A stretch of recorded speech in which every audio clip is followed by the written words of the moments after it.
The Awakening of the Elves. The stars, the stars, the stars in majesty formed, from a dewdrop and from Elbereth's song, from the harmony of thought and a fervent ardor. The stars are born to twinkle, and the eyes of the children of Eru blinked, and they saw Varda Elentari, known in Sindarin as Elbereth Gilthoniel, was a Valier.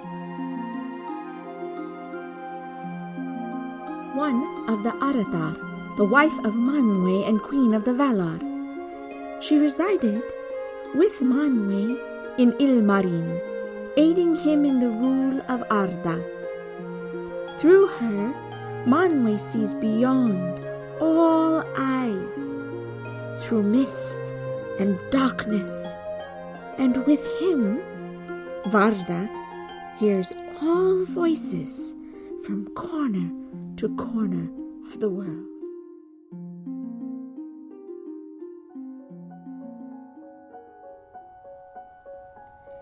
In Valinor, she kept the dews of the 2 trees in the wells of Varda.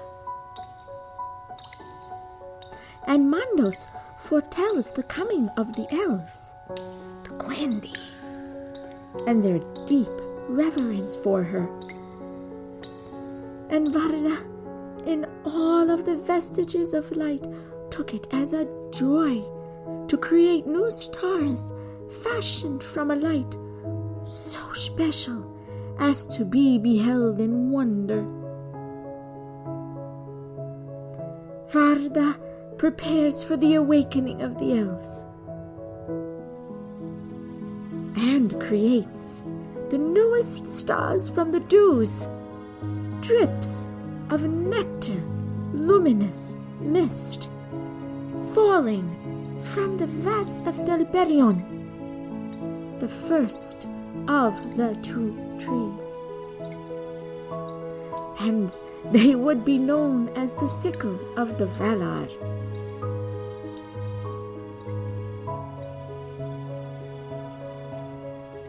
The Quendi.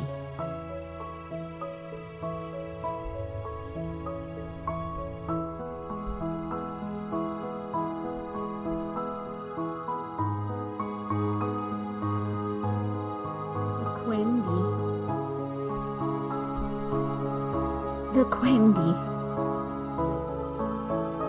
And it happened that with the arduous creation of Varda completed, the first thing they saw were the stars, and henceforth they adored them. Awakening under the starlit sky, for sun and moon have yet to be created.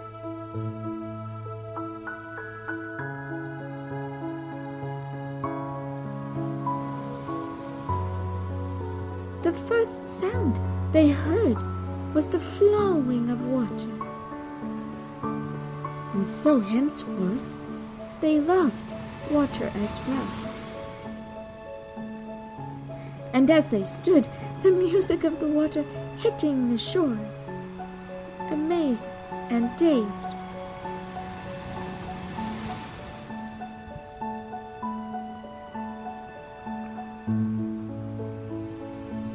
and they were named by Eru as the Quendi, and a name taken by the elves to their own kind while dwelling on the shores of Cuivenin near the wildwood.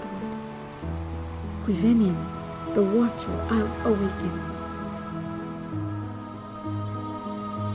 A bay on the shore of the inland sea of Helgard, in the farthest east of Middle-earth, at the foot of Orokarni.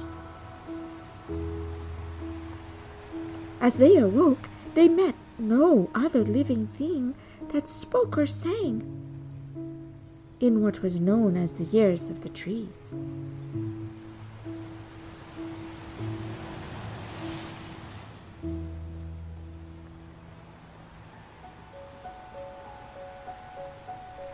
The first to awake rise in pairs. Imin, the first, and his wife, Iminye.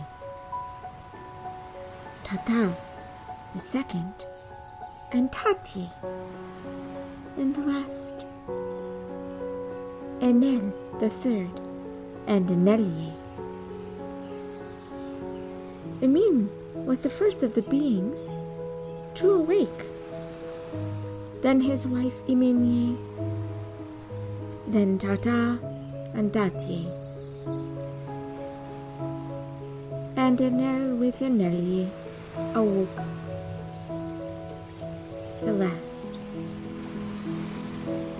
They learned to speak, and as noise broke the silence, the Quendi uttered their first words.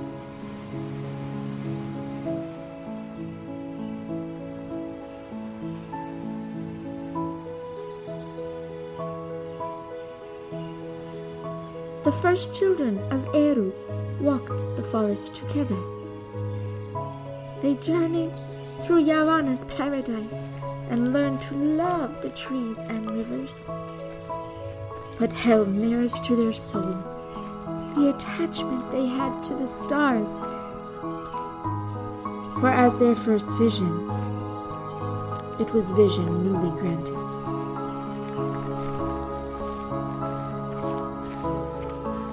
The children of Eru were beckoned by the stars to each other. The first group was staring off, asking Varda for guidance. As they continued, sounds of a sweet serenade were heard, echoing through the forest.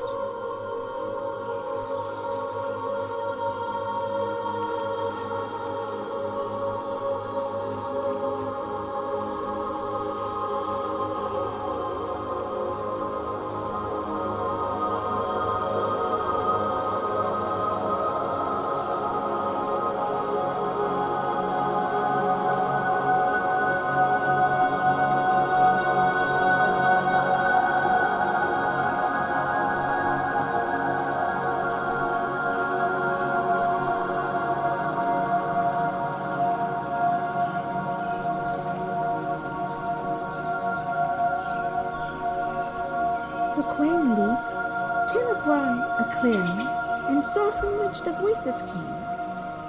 These would in the later times be called the Lindar.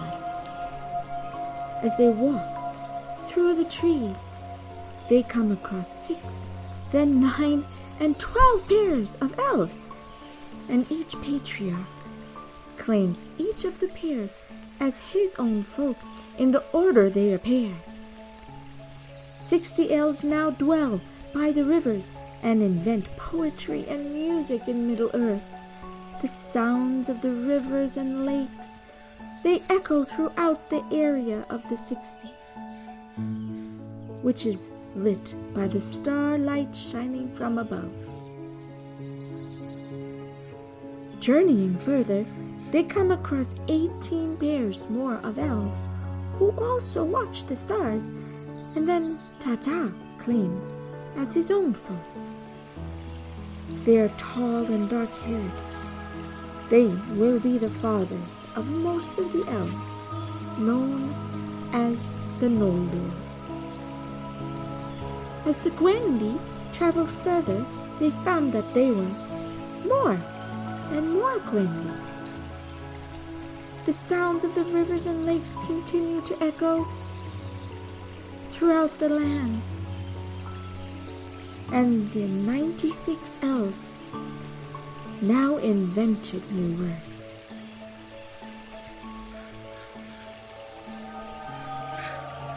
As the journey continues, the Quendi find 24 pairs of elves singing without language, and Enel adds them as his own.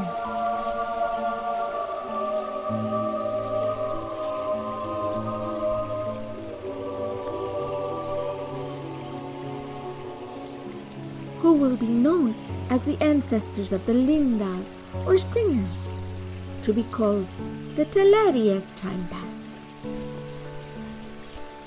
And Imin's folk, being the smallest group, will be known as the ancestors of the Vanyar. And as the journey of the fathers of the Gwendi ends, and they find no more elves, numbering 144 together, for they are 12 pairs of 12.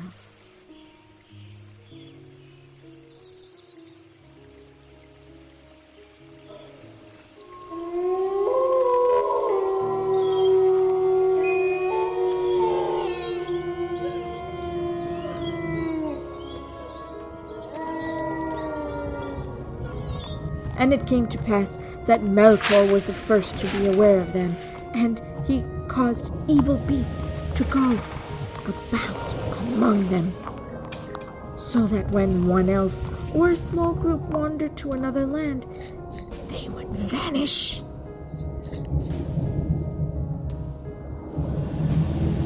Now, as Orome, the huntsman of the Valar, was about his work, setting out to find the Gwendi, unsure if they had awoken, he heard a singing far off and happened upon the 3 houses or tribes of Gwendi, now known as the Vanyar, the Noldor, and Teleri. Not having known that they had awoken or learned to speak, Orome was astonished to see them and hear their beautiful songs. And in his wonder, he named them the Eldar, people of the stars.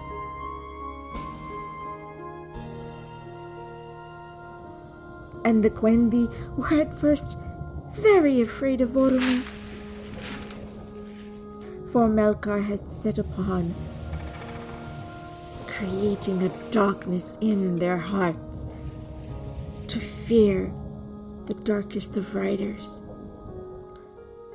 But when they saw Orome, he had the light of Aman in his eyes and face, and instead they were drawn to him. And with time spent at the side of this gentle, mystical, and angelic folk, Orome found happiness in their presence.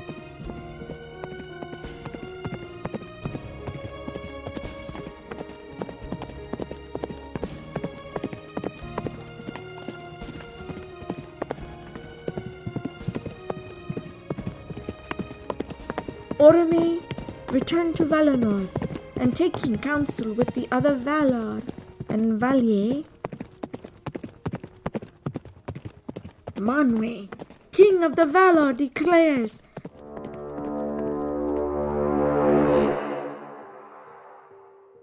"The decision is made.